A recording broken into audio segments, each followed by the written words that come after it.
मैं हूँ Neha Agarwal, a teacher by choice not by chance. I used to hate math. 11th के half yearly में मेरे बस 40 नंबर किसी तरह बने, जहाँ पर लोगों को लगता था कि शायद ये लाइफ में कुछ खास नहीं कर पाएगी।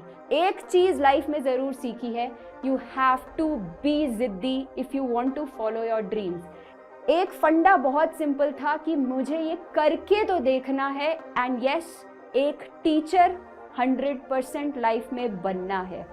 तो चलिए जानिए मेरी कहानी, मेरी ज़बानी। Let the magic begin.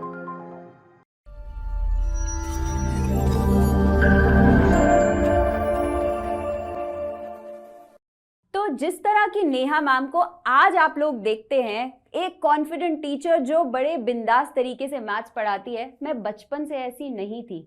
I was a very shy girl जो बस एक कोने में बैठकर पढ़ती रहती थी, जिसके लिए किसी का कुछ कहना एक पत्थर की लकीर था, specially any instruction given by my teacher या मेरे पेरेंट्स। बहुत ज़्यादा दोस्त नहीं थे मेरे, क्योंकि मैं अपने आप में ही बिजी रहती थी। हालांकि बचपन से मैं मैथ्स में अच्छी थी, लेकिन समहाउ मुझे इस सब्जेक्ट से बहुत डर लगता था। I used to hate math, and बस मैं इसी चीज़ की राह देख रही थी कि कब 10th में पहुंचूंगी और इस सब्जेक्ट से पीछा छूटेगा। एंड फाइनली 11th आया, और जैसा कि प्लान था मैंने मैथ्स को ड्रॉप कर दिया। जी हाँ, साइंस में इंटरेस्ट था तो फिजिक्स, केमिस्ट्री और बायोलॉजी को लिया, लेकिन मैथ से क्योंकि डर लगता था तो उसको अपनी लाइफ से बाहर निकाल दिया। पर मज़े की बात यह है, कहानी में ट्विस्ट तब आया कि जब मेरे फादर ने मुझे सजेस्ट किया कि मैथ के सब्जेक्ट को कुछ टाइम के लिए ही सही लेकर ज़रूर देखो, ट्राई ज़रूर करो, ताकि आगे के लिए भी करियर ऑप्शंस खुले रहें। वैसे एक बात और है जो मेरे साथ हमेशा से कंसिस्टेंट रही, मैं बचपन से ही टीचर बनना चाहती थी, इसलिए मैंने बायोलॉजी लिया और एक्चुअली मैं जूलॉजी को परस्यू करके एक बायो टीचर बनना चाहती थी। मैथ्स तो आखिर ले लिया, लेकिन एज एक्सपेक्टेड 11th के हाफ ईयरली में मेरे बस 40 नंबर किसी तरह बने। वहाँ से दिमाग पे एक झटका लगा कि कैसे मैं एक सब्जेक्ट को खुद को हराने दे सकती हूँ, कैसे मैं एक सब्जेक्ट के कारण अपनी पूरी की पूरी परसेंटेज डाउन कर सकती हूँ। बस उसके बाद से मैंने उस सब्जेक्ट को पूरी शिद्दत से पढ़ना स्टार्ट किया। हर चीज़ में उसके साथ काफ़ी टाइम स्पेंड करने लगी, एंड इवेंचुअली 12th में पहुँचते पहुँचते math became my favourite subject. लेकिन सबसे बड़ा झटका तो मेरी फैमिली को तब लगा जब मैंने उन्हें कहा कि मुझे अब मैथ की टीचर ही बनना है, और हाँ, मुझे ग्रेजुएशन और पोस्ट ग्रेजुएशन तक मैथ में करनी है। तो यहाँ से एक कहानी का और पहलू शुरू होता है, आसपास के रिलेटिव्स। तो जब नॉर्मली सोसाइटी में एक बच्चे को, एक इंटेलिजेंट बच्चे को देखा जाता है, और स्पेशली जब वो साइंस ले, तो उससे यही एक्सपेक्ट किया जाता है ना कि वो इंजीनियरिंग या मेडिकल की तैयारी करेगा। लेकिन मेरे केस में ऐसा नहीं था, क्योंकि मैं हमेशा से टीचर बनना चाहती थी। तो यहाँ से कई रिलेटिव्स के ताने शुरू हुए कि आप तो अपने बच्चे का भविष्य बर्बाद कर रहे हो, आप उनको इंजीनियरिंग की तरफ या मेडिकल की तरफ क्यों नहीं एनकरेज करते। बट एक चीज़ लाइफ में ज़रूर सीखी है, यू हैव टू बी जिद्दी if you want to follow your dreams. Yes, तो एक फंडा बहुत सिंपल था कि मुझे ये करके तो देखना है, एंड यस, एक टीचर 100% लाइफ में बनना है। अब बात करते हैं कॉलेज लाइफ की। तो ग्रेजुएशन में भी स्टार्ट होते होते जब तक कि पहला साल खत्म हुआ, मैं एक्चुअली आखिर के 3-4 बच्चों में से थी। बिल्कुल। तो अब यहाँ पर एक झटका लगा कि जिस सब्जेक्ट को मैं इतने दिल से करना चाह रही थी कि क्या मैं उसको बस यहीं तक ले जा पाऊंगी। उसके बाद शुरू हुई एक और लेवल की कड़ी मेहनत, एंड फाइनली मेहनत करते करते by the time I finish my graduation, मैं टॉप के 3-4 बच्चों में थी। मेरे both the parents who were in government service, वो मुझे भी एक सिक्योर गवर्नमेंट सर्विस की तरफ ले जाना चाहते थे। तो काफ़ी कोशिश करी गई कि मैं बहुत सारे बैंक के एंड इस तरह के पेपर भरूँ ताकि एक सिक्योर फ्यूचर होए। वेल, पेरेंट्स की मानी जाए तो इसमें कुछ गलत भी नहीं है, क्योंकि हर कोई अपने बच्चे का एक सेटल्ड फ्यूचर देखता है। लेकिन दिल तो अब भी जिद्दी था, लेकिन इवेंचुअली मैंने उनको साफ कह दिया कि आप मुझे टीचिंग से पीछे हटने नहीं देंगे, let me try, let me fail, and उसके बाद अगर ये तब भी नहीं होता then I will do what you want. और फाइनली अपनी ग्रेजुएशन, पोस्ट ग्रेजुएशन और बीएड करने के बाद मैं पहुंची अपने ड्रीम्स को रियलिटी में बदलने के लिए, क्योंकि मुझे ऐसा लगता था कि 11th एक ऐसी क्लास है जहां पर बच्चों को मैथ्स का मैक्सिमम फोबिया होता है, और यही एक ऐसी क्लास थी जहां से बच्चों की मैथ्स के बारे में परसेप्शन बदली भी जा सकती थी। तो मैंने अपनी जर्नी को 2009 में एक स्कूल टीचर की तरह स्टार्ट किया। सो 11th एंड 12th की मैथ में बच्चों को पढ़ाने लगी।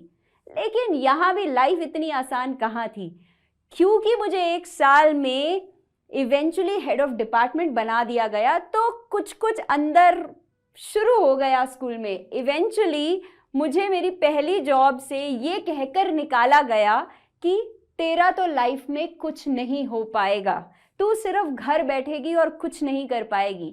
वेल, आई थिंक इसका जवाब मैंने नहीं, यहाँ मेरे साथ जुड़े हुए लाखों बच्चों ने इवेंचुअली दिया। लेकिन एक इंसान मुझे कहाँ मेरे सपने को चेज करने के लिए रोक सकता था।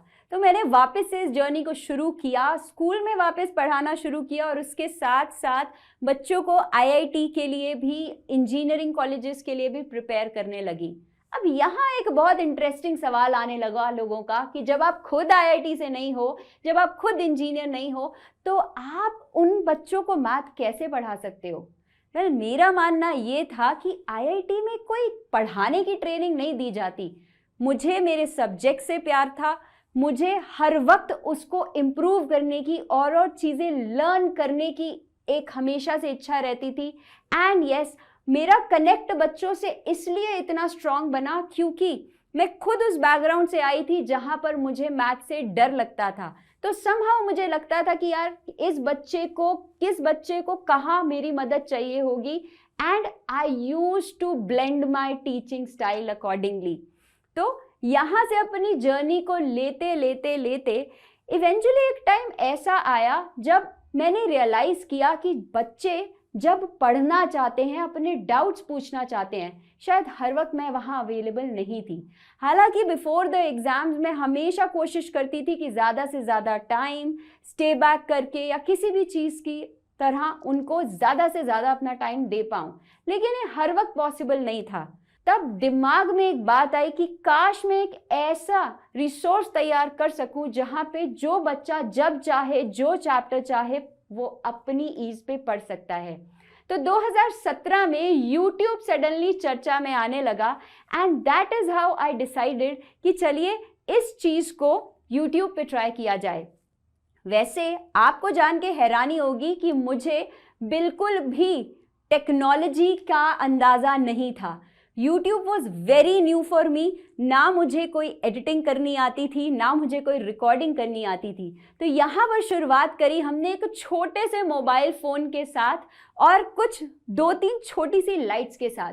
मेरे पास तो एक प्रॉपर स्टूडियो भी नहीं था, ना मुझे माइक की समझ थी। तो एक्चुअली मैं अपने घर में ही अपने फैमिली मेम्बर्स को उठाकर ये 2 लाइटें और मोबाइल लगाकर रिकॉर्डिंग करनी स्टार्ट करने लगी। सुबह 4 बजे उठकर ये मैं रिकॉर्डिंग करती थी, एंड उसके बाद आगे अपनी जॉब पर चली जाती थी। वापस आते आते फिर मैंने धीरे धीरे करके एडिटिंग सीखी, थंबनेल बनाना सीखा, एंड धीरे धीरे धीरे करके इस YouTube की जर्नी पर निकल गई। लेकिन आखिर YouTube की जर्नी भी कहाँ आसान है। तो शुरुआत में टेक्निकल चीज़ों के साथ जूझते जूझते I also had to face the family front.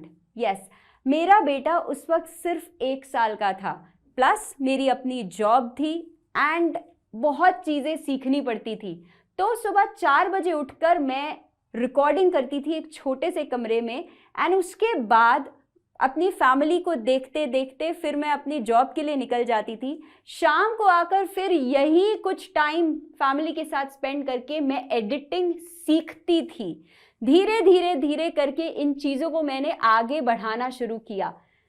Actually अगर आप मानो तो उस वक्त तो YouTube इतना पॉपुलर भी नहीं था, एंड व्यूज़ की बात करें तो मेरे ख्याल से ज़्यादा मैं सिर्फ अपने दोस्तों को, रिश्तेदारों को फॉरवर्ड कर देती थी वीडियो कि किसी तरह मेरे वीडियो पे 50-100 व्यूज ही बन जाएं।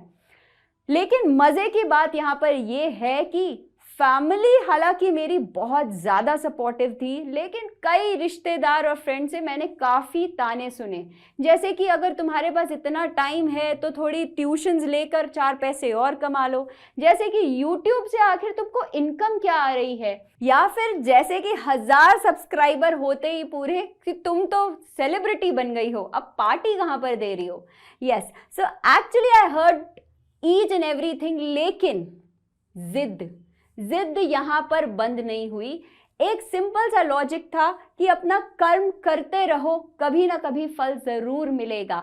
तो मैं अपनी जर्नी को इसी तरह बढ़ाती चली गई। एंड यस, बहुत सारे चैलेंजेस आए, लेकिन to all the women out there, you are stronger than you think. तो इसी सपोर्ट के साथ, इसी जज्बे के साथ मैं आगे बढ़ती रही और अपनी यूट्यूब की जर्नी को कंटिन्यू करती रही। खैर, मेहनत तो बहुत लोग करते हैं, लेकिन it takes something different to be known. तो मेरा एक मानना था, मुझे बचपन से पता था कि मैं थोड़ी सी स्लो लर्नर हूँ, यानी कि अगर किसी को कोई चीज़ करने में 1 घंटा लगेगा, शायद मुझे 3 भी लग जाए, but I use to value that thing and work accordingly. एक और बात, क्योंकि मैं बचपन से टीचर बनना चाहती थी, शायद मैंने बचपन में कुछ गैप्स फील किए थे जिसको मैं अपनी टीचिंग के थ्रू भरना चाहती थी, फिल करना चाहती थी। तो मुझे समहाउ बच्चों के साथ एक मेरा कनेक्ट डिफरेंट है। मैं समहाउ, मुझे लगता है मैं समझ जाती हूँ कि किस बच्चे को यार कहाँ पर क्या पढ़ाने की ज़रूरत होगी। एक पल्स पकड़ लेते हैं ना, जैसे बस वही कुछ हाल है कि पता चल जाता है कि ये बच्चा इस कॉन्सेप्ट में यहाँ अटकेगा and I should make it smooth. और मज़े की बात यह है कि आज भी मैं अपने किसी भी सेशन को, किसी भी क्लास को लेने से पहले उतनी ही मेहनत करती हूँ और करती रहूँगी, because learning doesn't stop. And इसी दिशा में मैं नए नए एफर्ट भी करती रहती हूँ कि किसी चीज़ को किस तरह से बेहतर ढंग से और समझाया जाए। So I will continue with the same journey. और हाँ यार, एक बात यहाँ पर कहना चाहूँगी, कभी भी खुद को किसी से कंपेयर मत करो, क्योंकि जो आप हो वो यूनिक हो। आपके अंदर अपनी क्वालिटीज हैं, तो work on them and keep learning. किसी भी लर्निंग अपॉर्चुनिटी को कभी भी ना मत बोलो, क्योंकि हर चीज, हर इंसान आपको लाइफ में जरूर कुछ ना कुछ सिखा कर ही जाएगा। एंड दैट इज वाई अगर कोई मुझसे पूछता है कि किस तरह से हम लोगों ने ये नेहा मैम्स आर्मी बनाई है, तो उसका एक बहुत सीधा सा रीज़न है, हर क्लास में उतनी ही प्रिपरेशन, हर क्लास में जाने से पहले उतनी ही डिवोशन, एंड घड़ी कभी नहीं देखना, क्योंकि एक बच्चे को या दूसरे बच्चे को कितना टाइम समझने में लगेगा, वो टाइम मैं देने के लिए तैयार हूँ, वो एफर्ट मैं साथ करने के लिए तैयार हूँ। लेकिन लाइफ में सेटबैक्स आते रहे हैं और आते रहेंगे, लेकिन this should not stop us. मैं उसी शिद्दत के साथ आगे बढ़ती रहूँगी। यार, लाइफ में मुश्किलें आती रहेंगी, लेकिन आपने जो काम करना है वो पूरे जुनून के साथ करना है। एंड एक बात और मैं कहूँगी, आप जब खुद को जिद्दी कहते हो तो उस जिद्दी के पीछे कुछ स्पेसिफिक चीज़ होनी चाहिए जो आप करना चाहते हो। उस जिद के पीछे एक रीज़न होना चाहिए जो आप करना चाहते हो। अगर मैं इंजीनियर या डॉक्टर नहीं बनना चाहती थी तो उसके पीछे ये जिद थी कि मैं एक टीचर बनना चाहती थी, और एक ऑर्डिनरी टीचर जो डिफरेंट तरीकों के साथ पढ़ाए, ग्रो करे एंड आगे भी इस जर्नी में बढ़ती रहे। लेकिन लाइफ में कुछ भी बड़ा अचीव करने के लिए हार्डवर्क के साथ साथ हमें चाहिए होती है पेशेंस, कंसिस्टेंसी। जो आप काम आज करोगे उसके रिजल्ट्स इमीडिएटली आए ये ज़रूरी नहीं है, लेकिन आपको उसी शिद्दत के साथ लगे रहना पड़ेगा। एक अपने अंदर नेवर से डाई एटीट्यूड रखना पड़ेगा। और हाँ, मेरा दोस्त क्या कर रहा है, ये क्या कर रहा है, वो क्या कर रहा है, परवाह किए बिना अपनी लाइन पर चलना पड़ेगा।